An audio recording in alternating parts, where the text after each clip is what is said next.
Bismillahirrahmanirrahim. Ya, Akang di sini pesan khusus kepada alumni, dahon dulur Akang, anak Akang, kesayangan Akang semua. Kita ingin berbagi tetap. Akang sebagai yang orang tua yang tidak tahu berapa lama lagi punya kesempatan hidup. Saatnya kita berbenah. Saatnya kita berbenah diri. Berbenah dalam konteks kepentingan hari ini. Hidup kita harus bermanfaat. Hidup kita harus berguna. Punya nilai positif di hadapan Allah, di hadapan manusia. Karena Allah menilai kita dari aspek kekuatan iman kita, dari aspek kreativitas kerja kita. Hanya itu yang dinilai. Iman dan amal soleh nilai ke Allah. Hanya dua. Maka sejauh mana hari ini punya nilai amal soleh.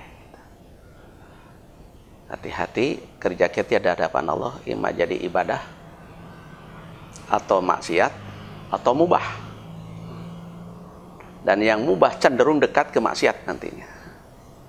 Nah, ini yang oleh karenanya akan mengingatkan kembali, mari kita coba sifat-sifat mukmin yang baik biar tertuang di dalam surat Al-Fatihah. Ini menjadi pedoman dan pijakan hidup kita. Ya. Tadi dimulai dengan ayat Bismillah. Ayat Bismillah itu dimulai dengan huruf ba. Kalau menurut ilmu alat, ahli bahasa itu ada banyak lil isti'anah, memohon pertolongan. Dengan kalimat Bismillah mohon pertolongan, isti'anah, maka persepsi dalam pemikiran kita di situ ada dua. Yang pertama ada sahibul quwwah, pemilik kekuatan. Sahibul qudrah, pemilik kekuasaan. Sementara kita itu adalah apa? Makhluk dhaif, makhluk yang penuh dengan segala kelemahan dan kekurangan. Maka seharusnya kita tidak pernah putus hubungan dengan pemilik kekuatan dan pemilik kekuasaan, yaitu adalah Allah Subhanahu wa Ta'ala. Maka setiap kerja harus dimulai dengan Bismillah. Bahkan dalam Rasulullah, kullu amalin la yubda'u fihi bi bismillahirrahmanirrahim bahwa abtar. Jadi kerja yang tidak mulai dengan Bismillah itu qalil barokah, nilai berkahnya nggak ada. Karena kita ya tadi itu di satu sisi karena Allah pemilik kekuatan kan, pemilik kekuasaan. Yang kedua etika, karena Allah pemilik segala-galanya. Orang yang baik ini kan kita tidak punya apa-apa, kita punya Allah semuanya. Maka sebaiknya ya karena Allah pemiliknya, kita hanya pinjam, kita hanya guna pakai. Sewajarnya kita pinjam permisi kepada yang punya. Maka di dunia orang ini, orang mukmin ya seperti orang masuk ke kebun. Dia mau ngambil pisang, mau ngambil singkong dan tanam lagi, tapi permisi kepada yang punya. Bismillah teh permisi kepada yang punya. Itu adabnya. Orang kafir sarua asup ke kebun sama ngambil pisang, ngambil singkong, pohonnya ditanamkan lagi, tapi itu permisi. Dan kita permisi, apalagi si pemilik ini tadi punya sifat yang Rahman, Rahim, rahmah, kasih, sayang. Jadi kekuatan Allah, kekuasaan Allah, tapi itu dibarengi dengan kasih sayang. Sehingga Allah begitu sayang. Maka selama sifat yang pertama mukmin tadi, jangan sampai putus komunikasi dengan pemilik kekuatan, pemilik kekuasaan, pemilik segala-galanya, dan Allah yang memiliki sifat, pemilik sifat rahmah, kasih sayang kepada hamba. Karena hidup ini kita hanya dengan rahmat Allah, ya. Dengan siraman rahmat Allah. Kalau bukan rahmat Allah yang lain, entah jadi apa, gitu.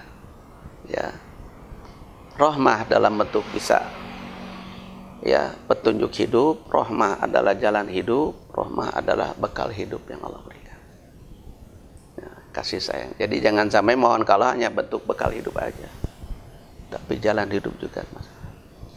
Nah, maka ini dengan yang pertama tadi, sifat mukmin adalah dawamul ittisal, selalu berkomunikasi dengan Allah. Ada hararatul wisal, ada kehangatan komunikasi dengan Allah yang kita buktikan dalam berbagai macam aktivitas ibadah maudhu dan karena yang memotivasi kita beraktivitas itu adalah hanya Allah. Hanyalah janji-janji Allah. Ya, beraktivitas yang baik. Ya. Dan yang kita mengerem dari hal yang tidak baik, karena Allah juga mengingatkan dengan ancaman-ancamannya gitu kan. Maka yang kedua, samping tadi apa kita baik dengan Allah, tadi hubungan yang baik. Yang kedua adalah tadi alhamdulillah, pandai bersyukur. Hidup ini syukur. Dan syukur kita ya ada syukur dengan hati. Hati itu ada dua. Satu, mengakui segala nikmat sumbernya dari Allah. Yang kedua, tujuan. Tujuan ini digunakan untuk mengabdikan diri kepada Allah. Itu syukur dengan hati. Mengakui, bertujuan, bermaksud. Yang kedua, syukur dengan lisan, pengucapan alhamdulillah. Yang ketiga, syukur dengan anggota badan, fisik adalah memaksimalkan apa? Ibadah sebaik-baiknya. Dan dalam kisahnya, bagaimana Rasulullah SAW sampai sholat berdiri lama dan bengkak kaki, sampai Siti Aisyah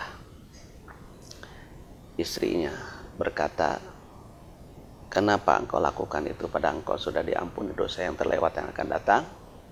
Apa jawaban beliau? Apalah akunu abdan syakur. Tidak boleh aku menjadi seorang hamba yang bersyukur. Jadi syukur itu adalah ekspresi hidup dalam berbagai kegiatan, dari mulai hati, lisan, dan perbuatan, sejalan searah, yaitu adalah mengembalikan seluruh nikmat kita kepada pemiliknya, yaitu Allah, dalam bentuk ibadah. Itu syukur. Jadi mengembalikan lagi nikmat-nikmat kita yang diterima oleh kita, dikembalikan pada pemilik Allah. Dalam apa? Ibadah. Jadi bukan ekspresi luapan apa itu kegembiraan yang melampaui batas, yang kadang-kadang keluar dari aturan, melanggar aturan, bukan itu. Syukur dalam konteks Islam sebenarnya adalah tadi ibadah dengan sebaiknya, mengembalikan hak Allah yang kita pakai, yang kita pinjam hari ini. Kan hari ini kita punya hak guna pakai, bukan memiliki. Kalau pemilik tetap Allah. Maka sekali lagi hidup harus penuh syukur. Ya, syukur hati, syukur lisan, dan syukur perbuatan. Jadi kita jangan sampai selalu menyesali hidupnya. Ya. Pada yang ada juga belum kita syukuri. Kadang-kadang kita hanya menuntut kepada Allah. Ya. Jadi menuntut atau curhat sejak kawan Allah.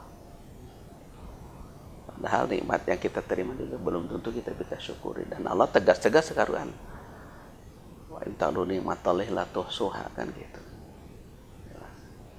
Nah, itu yang kedua adalah hidup tadi. Yang pertama pandai bersyukur, hubungan dengan Allah yang baik. Yang kedua adalah hidup penuh syukur.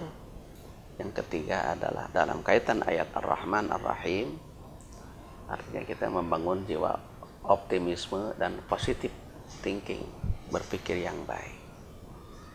Ar-Rahman Rahim yang ini ayat ketiga lain dengan Ar-Rahman di ayat pertama. Bismillah. Ar-Rahman tadi ngait dengan kekuatan Allah dan ya, kekuasaan Allah, kemahabesaran Allah. Sedangkan di Ar-Rahman Rahim yang ketiga ngaitnya adalah dengan Rabbul Alamin. Alhamdulillah Rabbil Ar-Rahman. Maka Ar-Rahman yang di ayat ketiga dan Rahim ini ngaitnya dengan rububiyahnya Allah. Di ayat 2 tadi. Alhamdulillah Rabbil Alamin. Ayat 1 ada orang yang ayat 1 itu kan. Rububiyahnya.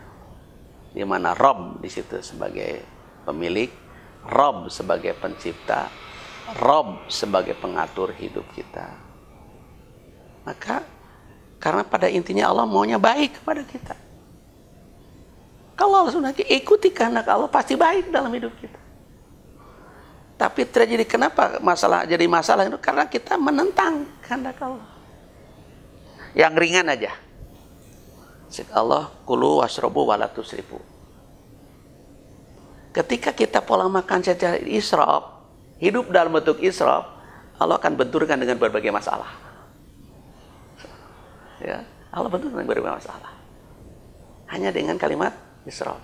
Israf menjadi sombong, israf menjadi angkuh, israf melecehkan aturan Allah. Ya. Dan akhirnya yang ditantang oleh Allah, innallaha la yuhibbul musrifin. Dan ketika orang memaksa israf hidup, apa yang terjadi? Dan kehancuran hidup di dunia ini ketika orang-orang yang sudah hidup dalam israf. Hidup tanpa kendali, tanpa batas, tanpa aturan. Nah ini jadi, maka Ar-Rahman Rahim ini senantiasa berpikir positif, yakin kepada Allah, yakin akan niat baik Allah kepada kita, maka jangan pernah berpikir negatif kepada Allah. Jangankan ketika dapat nikmat, ketika sakit saja harus berpikir positif. Apa sebab? Orang kercager loba poho ka Allah. Tapi ketika sakit, sebarkali nyebut kalimat Allah orang. Ya Robbi, Gusti, disebutan kan. Ya Allah, ini kergering kan, ya Allah gitu kan. Kercager boro-boro nyebut gitu kan. Jangankan sedang sehat, sedang sembuh, sedang kaya, sedang sakit, sedang sengsara, sedang susah, keluar dari mulut refleks aja gitu, memohon pertolongan Allah. Nah ini artinya ayat yang ketiga ini adalah kita dituntut selalu berpikir positif, selalu berorientasi menata kehidupan yang lebih baik ke depan, ya, membangun optimisme masa depan kita. Tidak ada optimisme terbaik dalam hidup kecuali kalau hidup ini optimisme yang mengejar ridho Allah. Kalau kita fokuskan hidup mencari ridho Allah, itulah Allah akan berikan cara-cara berpikir yang positif pada kita, langkah-langkah kerja yang positif, perilaku yang positif. Kalau titik akhirnya dari tujuan kita ini adalah mencari ridho Allah, dan orang semua akan ke situ. Semua orang akan ke situ. Orang ketika sakarat kan semua minta ridho Allah.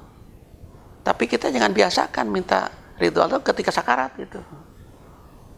Hari ini ridho Allah sudah dibuka, pintu ridho Allah. Kenapa enggak kita lewati? Ya.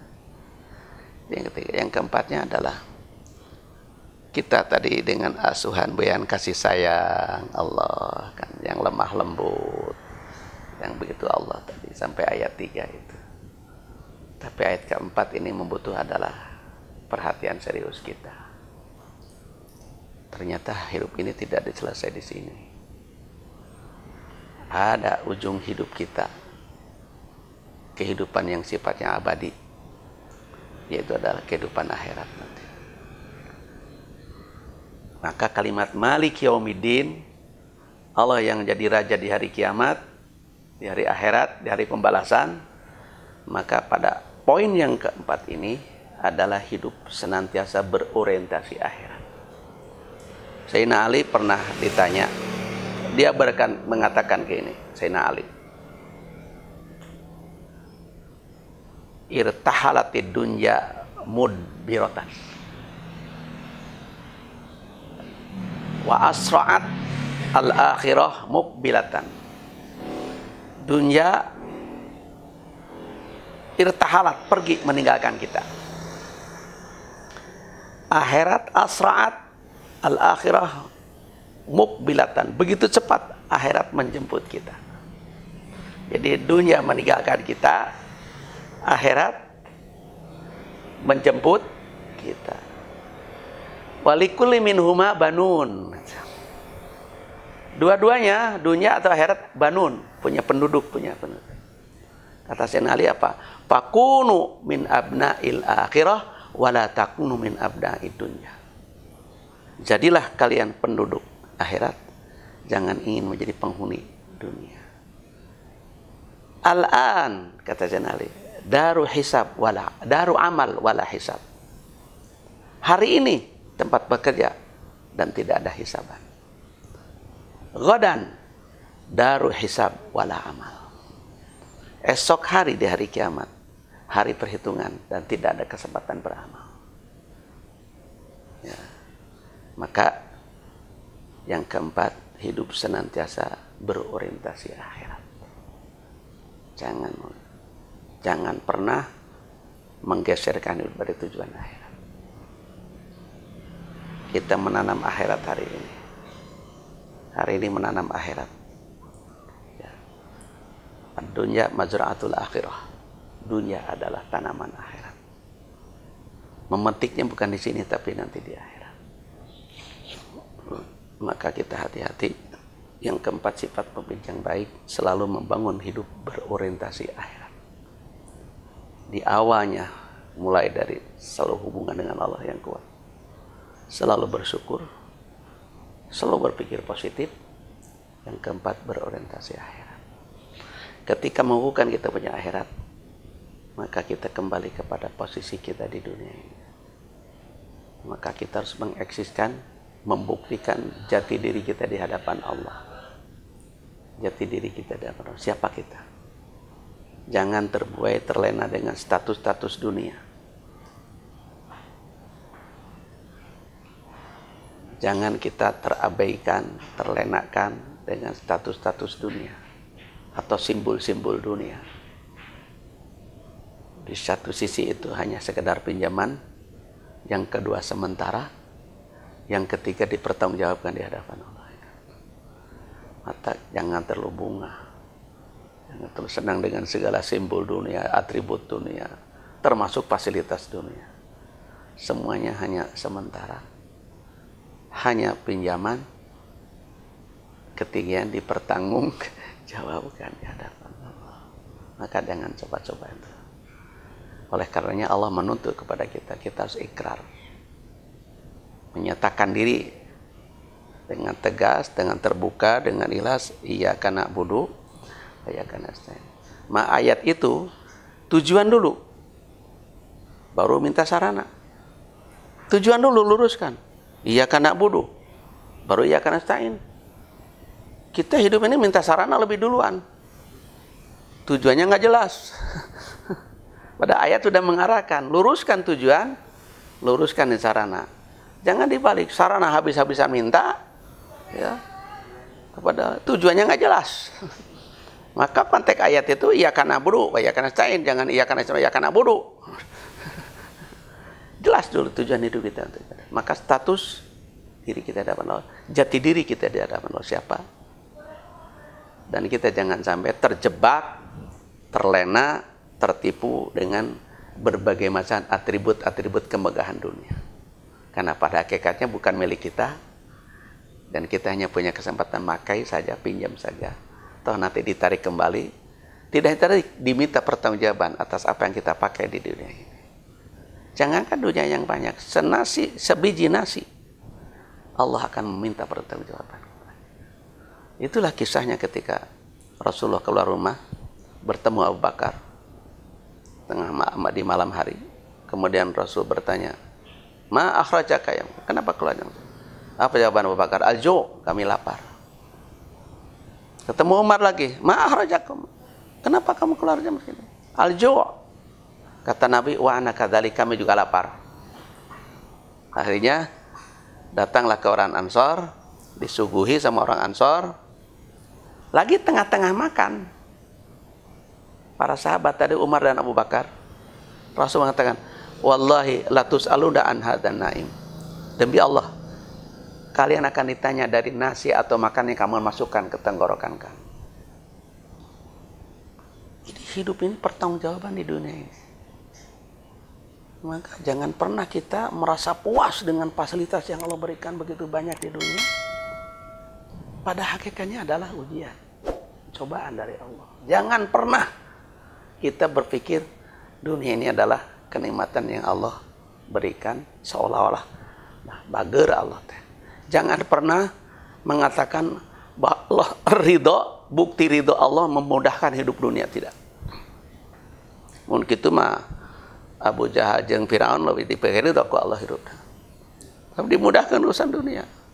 Maka jangan pernah kita berpikir, berpersepsi dengan dimudahkan dunia Allah sayang, Allah ridho, enggak. Ya. Dina satu hadis Rasulullah membawa para sahabat ke tempat gunungan sampah. Di atas sampah tadi ada bangkai kambing. Kata Rasul, bertanya kepada sahabat, apakah semilik kambing ini masih menyayangi? Kata sahabat, tidak mungkin udah jadi bangkai. Kemudian ada baju bagus, tapi sudah robek-robek, sudah sompang-camping. Numpang di tempat tergeletak di sampah lagi. Apakah semilik baju ini masih menyenangi? Nggak mungkin ya Rasulullah. Kok baju udah rusak, udah sobek-sobek. Apa kata Nabi? Hadhihi dunya. Inilah yang namanya dunia. Dan Rasul itu wallahi, sumpah, wallahi, lau tusawi janaha ba'udah. Andaikan kenikmatan dunia sama saja dengan sebelah sayap semut atau lalat kecil, rametuk, masaqqa kafirun walau jur'ata ma'in. Allah tidak ridho memberikan satu tetes air kepada orang kafir.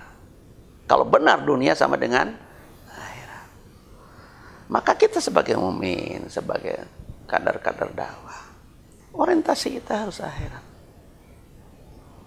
Bidikan mata kita adalah surganya Allah.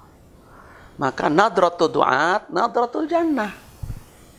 Bidikan para dai, kadar-kadar dakwah itu surga. Maka tidak pada tempatnya kalau kita bergerumur, berebut-rebut urusan dunia, mengabaikan tugas utama tadi. Maka orientasi akhirat, menyatakan diri kita sebagai hamba Allah, dan ibadah terbesar di hadapan Allah apa? Iqamatul la ilaha illallah, kata Ibnu Taimiyah itu. Menekan kalimatullah fil ar, itulah dakwah, ibadah terbesar kita. Jadi dakwah ini ibadah terbesar. Bukan ibadah kita di masjid sendiri-sendiri. Ibadah mengajak orang ke jalan yang baik. Itu ibadah terbesar. Maka setelah itu, maka kalau kita sudah menyatakan diri, maka kita butuh petunjuk untuk membuktikan status kita benar-benar jadi hamba Allah. Butuh petunjuk. Maka petunjuknya bukan ditunggu, tapi dicari. Salah satunya dengan doa. Sampai 17 kali kita minimal sehari semalam baca doa, ihdinas siratal mustaqim. Ya. Tunjukilah kami ke jalan yang benar. Karena untuk mengeksiskan jati diri kita sebagai hamba Allah, yaitu ibadah, butuh jalan yang benar. Tidak berdasarkan perasaan kita, tapi berdasarkan aturan Allah dan Rasulnya ibadah. Maka cara ibadah pun, petunjuk jalan ibadah pun kita mohon. Ihdinas siratal mustaqim. Ya Allah, tunjukkan kami jalan yang benar.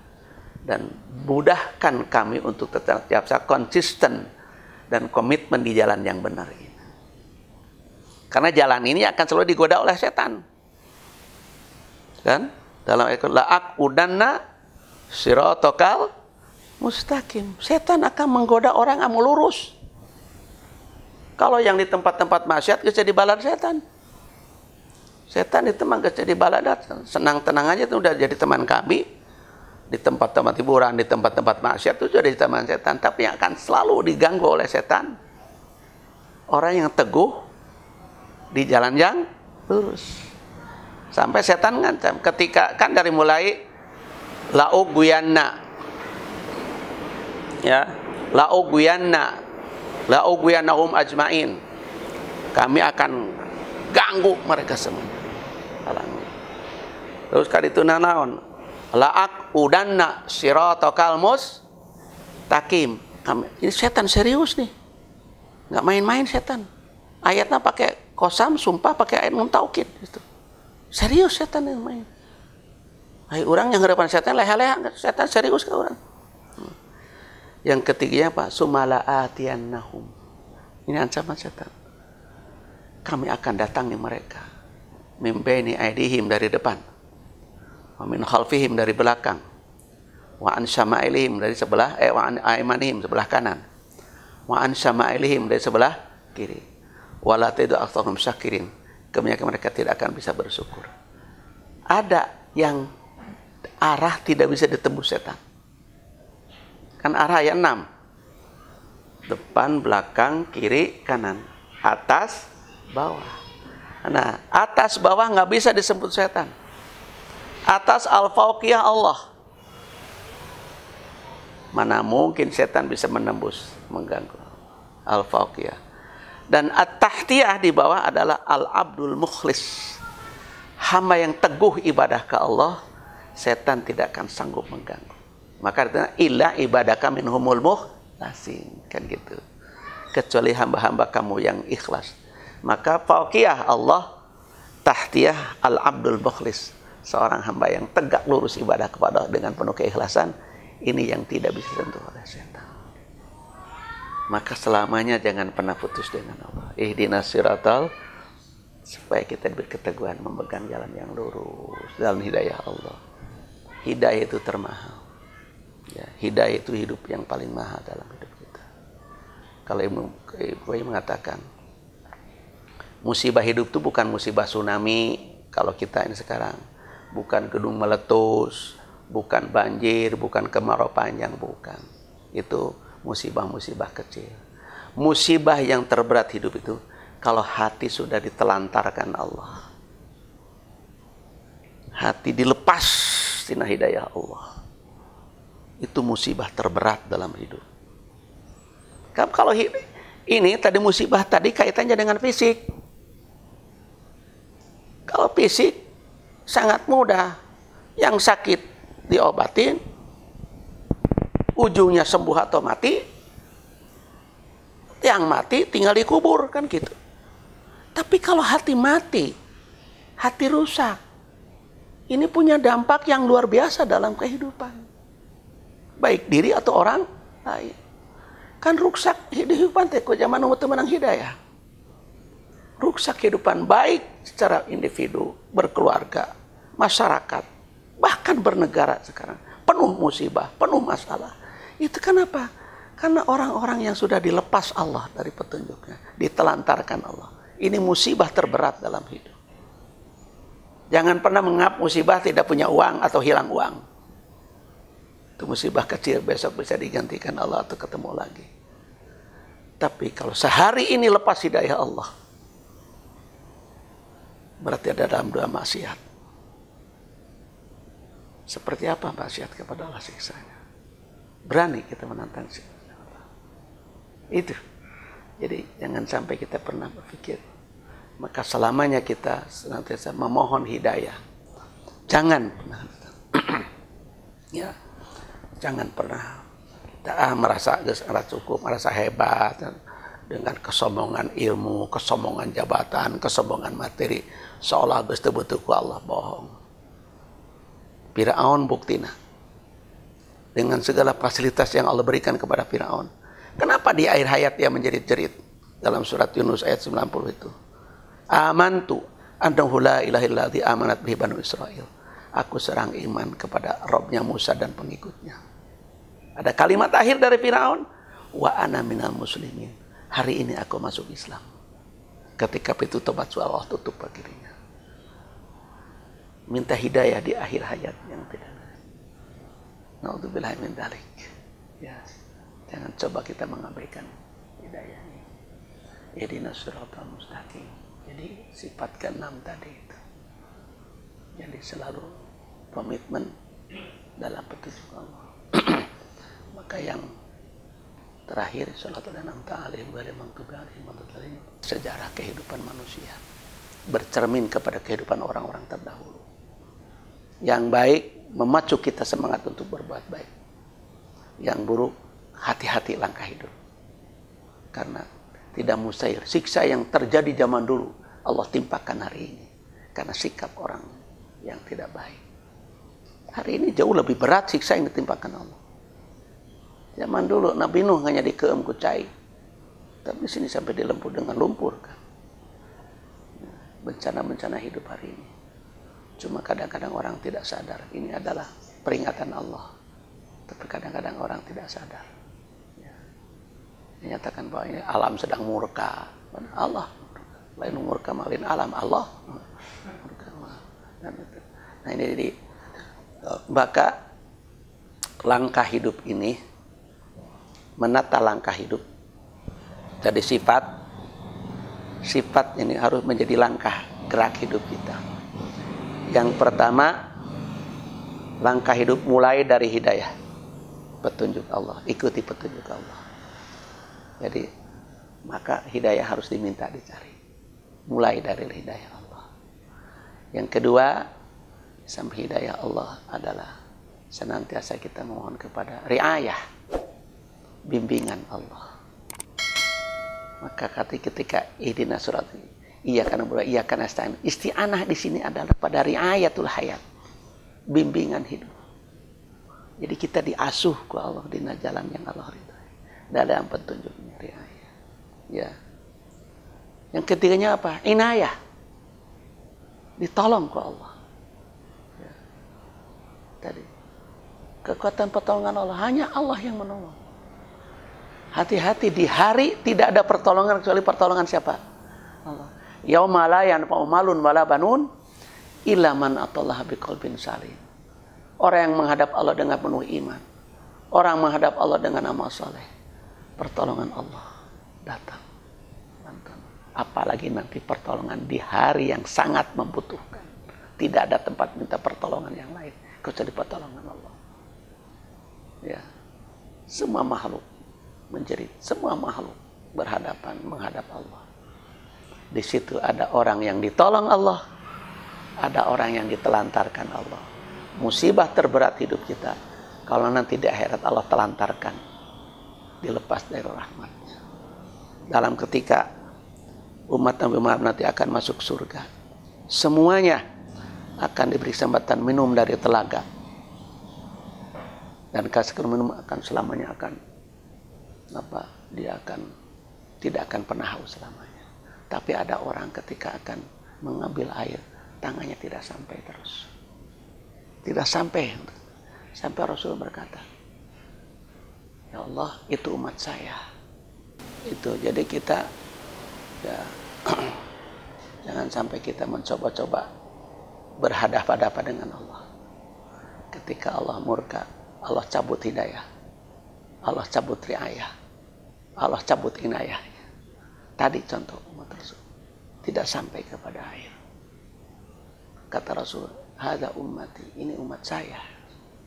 Kata Allah, bukan. Setelah kamu meninggal dunia, melepaskan dunia, berpindah, meninggalkan dunia, orang ini banyak melakukan perbuatan yang tidak dicontohkan oleh kamu. Jadi ini hidup kita ini. Kenikmatan kita adalah dalam hidayah, kenikmatan kita dalam riayah Allah, kenikmatan kita dalam inayah Allah, ya. Dan kenikmatan kita adalah dalam barakah, keberkah. Maka langkah hidup mulai dari hidayah, mohon hidayah Allah, riayah, bimbingan Allah, inayah pertolongan, dan barakah, keberkahan dari Allah. Dan akhirnya adalah saadah, kebahagiaan yang Allah berikan. Dan itu yang kita bahagia, kita bahagia di hadapan Allah. Bukan bahagia yang seperti ini, banyak duit, banyak fasilitas, bukan. Bahagia ketika Allah meridhoi kita dan Allah pulang, dan ketika kita pulang menghadap Allah, Allah ridho kedatangan kita. Nah, ini maka hidup ini harus senantiasa tadi berjalan dalam hidayah, mendapat riayah, mendapat inayah Allah, mendapat keberkahan. Berkah itu apa? Selalu menjadikan positif. Umur berkah, baik. Keluarga yang berkah, baik. Negara yang berkah, baik. Mendatangkan kebaikan. Jadi menambah dan mendatangkan kebaikan. Dari mulai langkah kerja sampai berpikir pun yang diberkahi Allah, berpikir positif, yang baik. Nah ini yang harus kita lakukan. Maka mudah-mudahan di akhirnya adalah karena janji Allah, Allah menghendaki manusia bahagia. Dan jalan bahagia Allah tunjukkan. Jalan kecelakaan juga Allah beritahukan. Yang harus jadi perhatian kita semua apa?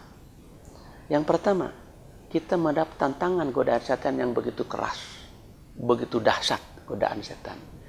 Di sisi lain, hidup ini adalah pilihan. Ini harus hati-hati. Di sisi lain, hidup ini adalah pilihan. Faman syaa'a minkum falyu'min wa man syaa'a minkum falyakfur. Imma syakirau wa imma kafurau. Pilihan. Jadi tidak bisa nanti nyalahkan Allah kenapa nasib saya begini. Ente sendiri yang milih jalan hidup itu. Jalan petunjuk sudah diberitahu, pembimbing hidup sudah ada, Rasul. Petunjuk hidupnya sudah ada, Al-Quran. Tujuan hidupnya ada, akhirat jelas. Jalan hidupnya sudah ada, itu Islam. Kenapa Anda salah pilih? Siapa yang salah? Maka Allah mengatakan, wa ma dhalamuna walakin kanu anfusahum yadlimun. Mereka tidak mendolimi kami. Mereka sendiri yang mendolimi diri sendiri.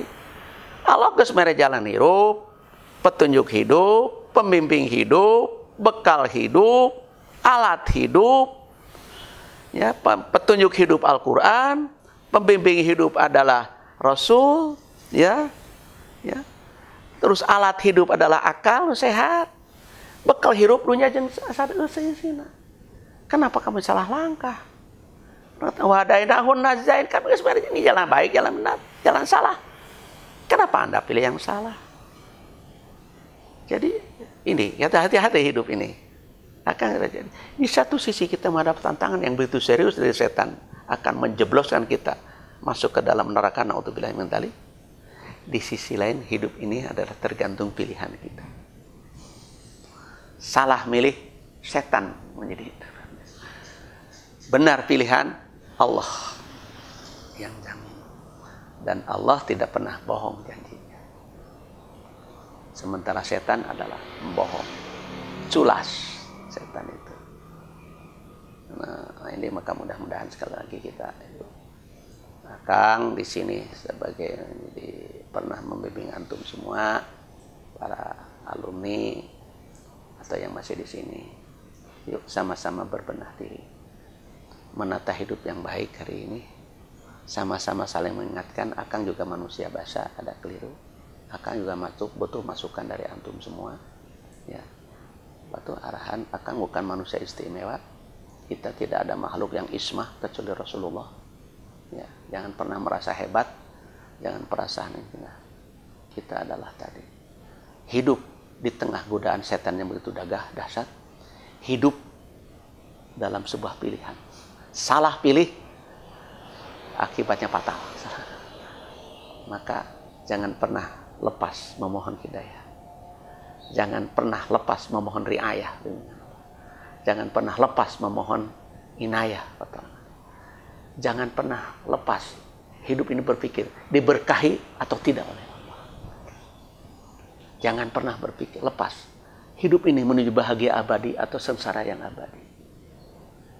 Jangan sampai keinginan antar kenyataan tidak sama. Ingin bahagia abadi, tapi nyatanya kesengsaraan abadi karena salah langkah, salah pilih. Itulah agama ya. Assalamualaikum warahmatullahi wabarakatuh. Soklah di-share ke iya, ke teman-teman semuanya, ke alumni, sok saya bagi di-share lah pesan akang gitu.